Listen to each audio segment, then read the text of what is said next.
ठिकाणी या सोमनाथ सूर्यवंशी यांना ताब्यात घेण्यात आलेलं होतं आणि न्यायालयीन कोठडीत असताना त्यांचा मृत्यू झाल्याची देखील बातमी समोर आली। त्यांच्या कुटुंबियांना तशा पद्धतीचं सांगण्यात आलेलं होतं।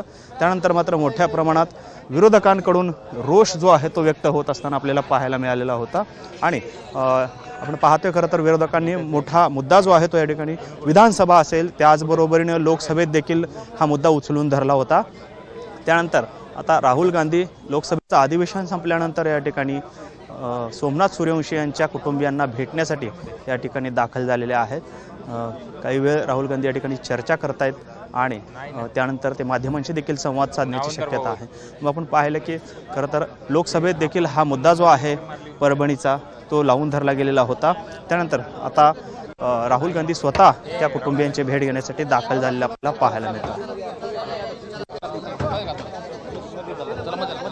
10 डिसेंबर रोजी संविधानाच्या प्रतिकृतीची विटंबना करण्यात आल्याची घटना घडलेली होती आणि या घटनेनंतर परभणीत मोठा हिंसाचार झाल्याचं दिसून आलेलं होतं आणि याच घटनेत काहींना अटक देखील करण्यात आलेली होती। त्यामध्ये पोलिसांच्या कोठडीत असताना सोमनाथ सूर्यवंशी यांचा मृत्यू झाला होता आणि या घटनेचे पडसाद हिवाळी अधिवेशनात देखील मग ते केंद्रातला असो वा राज्यातला असो दोन्ही ठिकाणी उमटलेले पाहायला मिळाले।